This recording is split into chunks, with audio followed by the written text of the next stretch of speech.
So for the past couple years, a lot of you have been asking me to review something from QAcoustics. Well, it looks like the day has finally come, so today I'm going to talk to you all about the 3020i. Yes, another compact two-way monitor because quite frankly, reviewing small speakers is pretty easy. Anyways, about the 3020i. As many of you know, the original 3020 has been in production for a long time, and it's a well-loved speaker because it has this very laid-back, easygoing presentation to it. So the big question is, what have they done to change up the improved version? Well, it's mostly about the cabinet. They're using the same drivers, a very similar crossover, only now the cabinet is a little bit larger to help increase its bass response. And then on top of that, the materials are actually going to be a little thicker and just a little bit better. In fact, the way that they fasten the drivers to the cabinet allows for better dampening. And then they also have something that they call point-to-point bracing, which is marketing speak for saying we use software that evaluates the behavior of the woofer as it relates to the cabinet, and as it analyzes the data, it tells us where we should put the bracing within the cabinet, how thick the materials should be, and it'll even suggest the kind of materials that they should use. And I gotta say, when you lift this speaker, for something at its price point, it definitely has a sense of solidarity to it that a lot of other products on the market for the same amount of money do not have. So there's definitely going to be some dividends to that, which we'll get to later. But first, let's take a closer look at this speaker. So up top, we are going to have a 0.9-inch soft dome tweeter, just a hair under an inch. And beneath that, we are going to have a 5-inch aramid fiber cone with a coating to help dampen the driver. Now, it's interesting. I read that this driver is actually designed specifically for this speaker and this cabinet, which is pretty cool. Anyways, as you guys can tell, this review sample comes in an English walnut vinyl wrap, which I think looks really, really good. On the bottom, we are going to have some rubber feet, which have some pros and cons, which we'll get to later. On the back, we're going to have our rear firing port, and we're also going to have our low profile binding posts, which I really like. These, of course, are going to accept spades, banana plugs, bare wire, that whole thing. The speakers themselves retail for $315 a pair, and that is about it. So now it's time to talk about how they sound.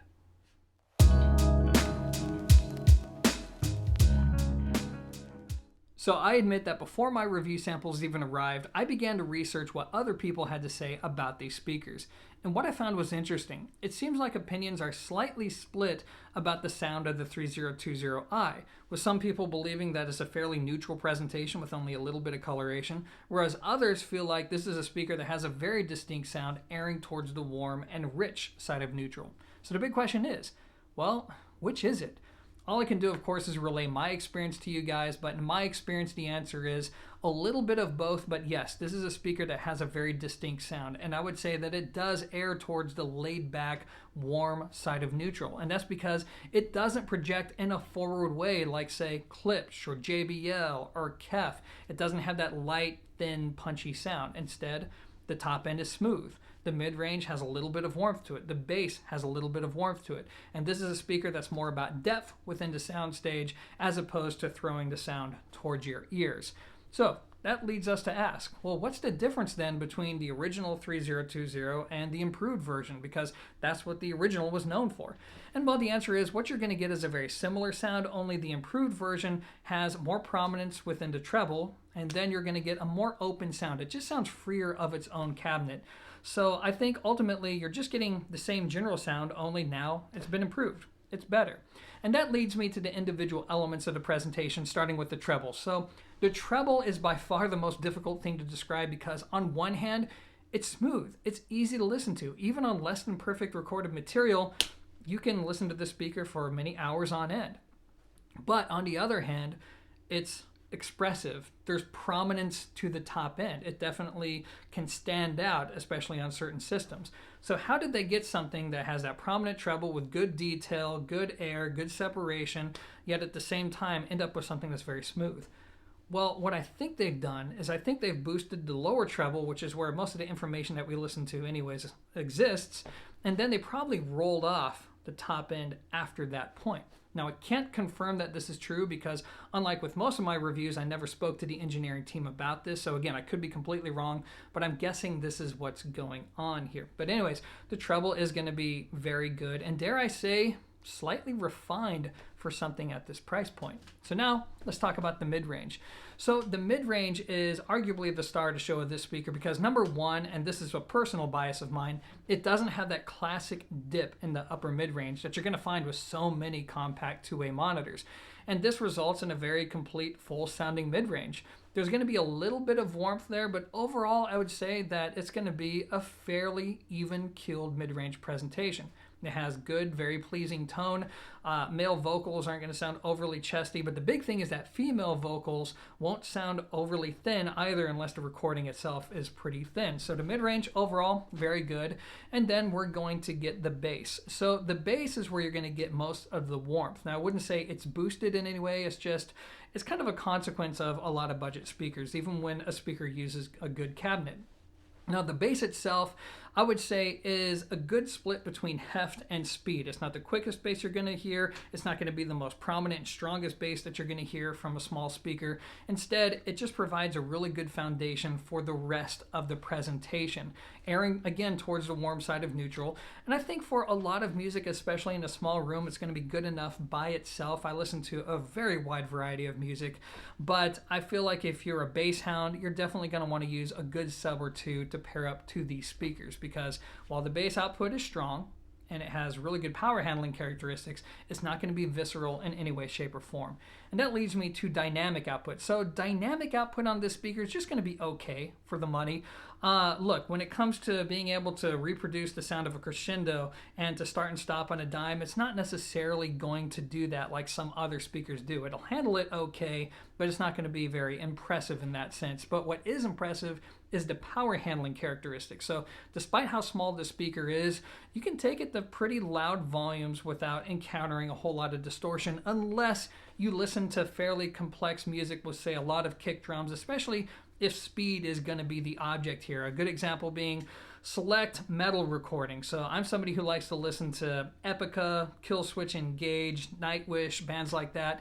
And this is where the speaker kind of falls on its sword a little bit, especially at higher volumes, because it's just not quick enough to keep up with the accelerated pace of that music. But for most other forms of music, jazz, classical, old school rock and roll, hip hop, pop music, it's just fine. It seems to be that one genre that it has a problem with, especially at higher output volumes. Imaging is going to be good. This is going to be a speaker that's more about giving you a focused center image versus a huge holographic soundstage, but it's nonetheless going to be good for what it is. And guys, I think that's about it. I mean, overall, you're just going to get a very enjoyable presentation out of these little speakers, but still, there's obviously going to be some problems, so let's go over those caveats now.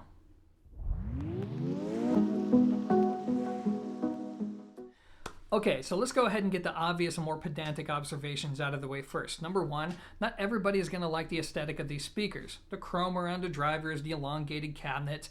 Not everybody's going to be down to have something like that in their living room. And then number two, as with every hi-fi product ever made, not everybody's going to like the sound of these speakers. So if you know that you want something that has a brighter, more open, thin, and quick presentation, then there's going to be other speakers in this range that you will likely prefer.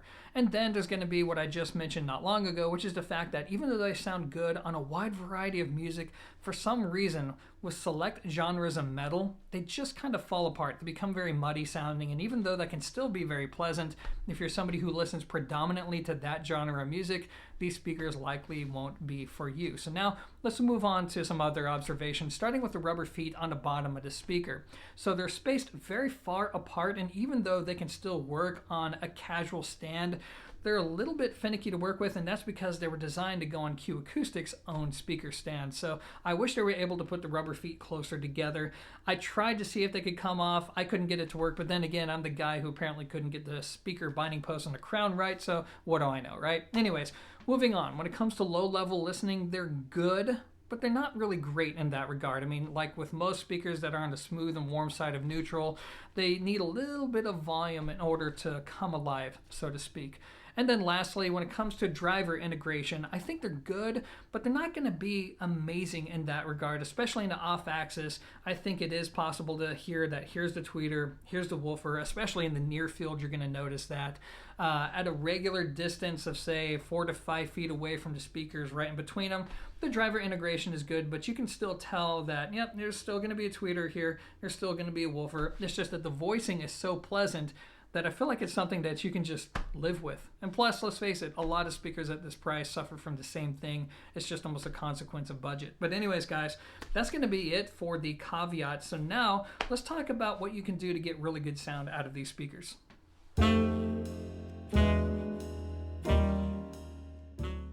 Okay, so first let's talk about positioning. Despite the speaker's overall length and it being a rear-ported design, it can actually work very well against a wall boundary. In fact, I would say that if you have less than a foot to work with as far as placing them out into a room, that's fine. And the good news is that if you feel like the bass is just a little bit too much, these speakers come with port plugs, which I actually forgot to mention earlier, which can help eliminate some of that boom. Now, I would say ideally though, you do want to take them out a good 2 feet from any wall boundary in order to get the best balance between bass heft and speed to where it sounds like it matches the rest of the presentation. Now, let's talk about positioning out into the room. So I feel like these speakers sound best when you have them pointed directly out into the room with no toe in whatsoever. That's going to give you the best balance between the treble, the mid-range, and the bass, and you're still going to get fairly wide imaging. However, another configuration that you can try is completely opposite of that, and that's when you point the speakers in so much that the tweeters are almost facing in front of where you are. It's almost like they're crossing each other, and that's going to give you rock solid imaging in between the speakers. And believe it or not, you're going to get a more energetic sound with even better sound staging. It's just going to look a little bit weird due to how long the cabinets are, but it's definitely something worth trying, and best of all, it's free to do. And as always with any high quality two-way monitor, you want to use good stands underneath them. As always, I suggest going with monoprice stands, especially the monolith stands. They're relatively affordable, and once you fill them up with dry sand, they're a very solid foundation that doesn't cost you a whole lot of money. Or you can go with QAcoustics' own stand, which is designed for these speakers, and that's a direction that's definitely worth entertaining as well. So now let's talk about equipment matching. So the good news is that these speakers aren't incredibly difficult to drive, meaning that in a near field application, a good 20 to 30 watts is going to be fine for most people. I would say 60 watts is going to be okay, and if you plan on listening at louder volumes, you're going to want 100 to 150 watts per channel. But I will say that when it comes to the type of gear that you can use, there's going to be a lot of flexibility to work with here. I think if you're going to use something that's, say, like a $70 or $60 Class D amplifier from Amazon, that's actually a really good affordable match. And that's because that kind of cool sound is going to help to give these speakers a little bit more depth. It's going to kind of speed up the presentation a bit. And because of the high damping factor of Class D, it can really take control of that woofer and really bring out the best of the bass. So that's actually going to be a very good match for the money. Ultimately, though, I would say that most people are going to want to go with something that's either fairly neutral in its response and or something that has the V curve, depending on what you want. If you want more of the excitement, then go for something like Marantz or NAD. That's going to give you the boosted treble, the boosted bass, and to help give the speaker some kick. However, if you already like what you experience and you just want more of it, go with something like the Iotavx SA3 or anything from Denon that's going to give it more of that warmer, muscular presentation if you just want to double down on that type of sound. But anyways, guys, that's going to be it for tips. So now let's wrap up this review.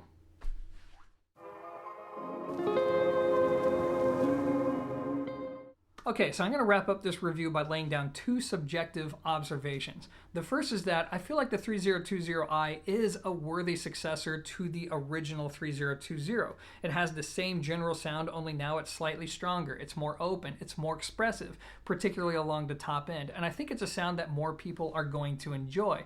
And that leads me to the next observation, which is how I feel these speakers sit amongst other high-performance, affordable speakers. Because as you guys know, this is a very competitive marketplace nowadays. So the one area to where I think QAcoustics really stands apart from the competition is the build quality of its cabinets. I can't think of too many competitors in this regard, maybe short of the Polk Audio Signature series, because with most other speakers, this is where the obvious compromise is made. These paper-thin cabinets that when you knock on them, you can hear a thud that lasts for days, and you don't get that from the QAcoustics speaker. And in fact, it reminds you of a much higher-end product in that regard, and the overall look and feel of it. But what about the sound? When it comes to the sound, I feel like it's a get what you pay for proposition because there's just so many other options out there that are also very good. So this is going to appeal towards somebody who just wants this kind of sound, something that's laid back, easy to listen to, something that has good balance with just a little bit of warmth, an expressive top end that's not overly shouty, edgy, bright, whatever word or adjective you want to use. If that's what you're into and you like the aesthetic and you like the look and feel of it, then it's definitely worth checking out. And that's going to be it, guys. So stick around at the end if you want a couple comparisons. But if this is the finish line for you, I appreciate you watching. And until next time, peace. Okay, so now we're at the part of the video that a lot of you like, which is all about comparisons. Now, before we begin, I need to let you know that I have the camera on a tripod right now. I'm standing behind it, which means the image from this point forward is going to be very static, but that's okay because you're not here for pretty visuals. Instead, you're here to just get my take on how the QAcoustics compare to some other products. So let's go down the list of stuff we're going to talk about today. We have the QAcoustics 3020i on the right. These retail for $315 a pair. In the middle, we have the Klipsch R51Ms, which retail for $289 a pair, but as many of you know, you can sometimes pick them up for a lot less money, especially in the summer and in the winter. And then to our left, we have the Dynaudio Evoke 10s, which retail for $1,600 a pair. And wait, why do I have the Dynaudios in this comparison? It's because so many of you, your audiophile brothers and sisters, constantly ask me about how an affordable product compares to something that's not so affordable. So that's what I'm going to do in today's video. Now, also before I begin, I need to mention that yes, I know that there are tons of other affordable products out there. All I'm going to talk about is what you see in front of you today. The only other product that I can really comment on that's a natural competitor to the QAcoustics is going to be the PSB Alpha P5s. I wish I had them here for a direct comparison, but I don't. But this is in a nutshell how they stack up. Both of them actually have a similar sound to one another, but there are going to be some differences. The mid-range on the PSBs, for example, is going to be more natural sounding. The tone is going to be more natural. And also the PSBs are going to give you better off-axis imaging. So if you're the kind of person that likes to get up and walk around as you listen to music, the PSBs are likely going to be the better choice for you. Both have a warm presentation. Both are relatively expressive on the top end, but smooth. But the QAcoustics is going to have a richer sound. It's going to be stronger, and it's also going to have a slightly more refined and just an overall higher end presentation to it. So with that out of the way, now let's talk about how the QAcoustics compares to the Klipsch. So let's get the obvious out of the way. The QAcoustics build quality is significantly better. I mean, night and day. This speaker has a lot more in common in terms of build quality with the Dynaudios than it does most other products in this category, whereas the Klipsch is representative of the average affordable speaker, especially in the mass market. It's very lightweight and it just doesn't feel very well constructed. However, when it comes to sound, this is where things get a little bit more interesting. So when it comes to the QAcoustics speakers, you're going to get that higher end presentation. It's going to be a little bit easier on the ears, especially with poorly recorded material. You're going to get a warmer sound, a more laid back sound, and the bass is going to be stronger. It's going to be more prominent, and it's going to have that warm character to it. The Klipsch, on the other hand, is going to have a brighter sound. Now, note, I'm not saying it's bright. It's just brighter. It's more expressive along the treble. So when you're listening to guitars, for example, there's going to be that pluck of the string that just sounds a little bit more authentic on the Klipsch than it does on the QAcoustics speaker. The compromise is that on poorly recorded material, then the driver inside the Klipsch can get a little bit bright sounding. But I gotta say this, and I've said this before in other videos, the R51M is the only Klipsch speaker I've ever heard, regardless of the price, to where with the grills on and the speaker facing directly out into the room, I can't actually tell that I'm listening to a horn speaker. I would never be able to pass a blind test with the Klipsch in it. So, or at least when it comes to recognizing the sound of a horn speaker. So they did a great job with that, but still, overall, you're going to get a brighter, more forward presentation out of the Klipsch. The mid-range isn't going to be as warm or as full sounding, but it is going to be lighter and quicker, and it's not going to sound muddy with metal music, for example. The bass isn't going to be as strong and as prominent, but again, it's going to be quicker, more agile. So it just depends on the kind of sound that you want. Do you want something that's laid back and warm sounding and easy to listen to, or do you want something that's more prominent, more forward, and quicker and a little bit more expressive on the top end? Now let's talk about the Dynaudios. So how do the little, well, I wouldn't say little, but how do the 3020i's compare to something that's way more expensive? Well, this is the part where I get all the thumbs down. They don't. They really and truly don't. The Dynaudios are significantly better in pretty much every aspect of performance, imaging, top-end extension, naturalness, the tone, especially within the mid-range, coherence between the drivers, just the integration, power handling characteristics. Even though none of them are really powerhouses, the Dynaudios are going to be better in that regard. Yeah, I would say that the QAcoustics doesn't draw attention to its port like the Dynaudio can with certain bass tracks, but actually that's not true. You can hear that out of the QAcoustics as well. It's just not something to hit on at that price point. But otherwise, guys, I hate to say it, but yes, you pay more money, you're going to get better sound. You don't need to do a blind A/B test to figure that out. I know this isn't what a lot of you want to hear. There seems to be this growing trend that you can pay this kind of money and get that kind of performance, and that's just not true. Now, whether or not you can justify the additional gains in performance for that kind of money, that's something entirely subjective, and it's something you need to just try for yourself to determine if you think something like this is worth it over a QAcoustic speaker. But nonetheless, that's going to be my take on this situation, guys. So having said all of that, I appreciate you tuning in, and until next time, peace.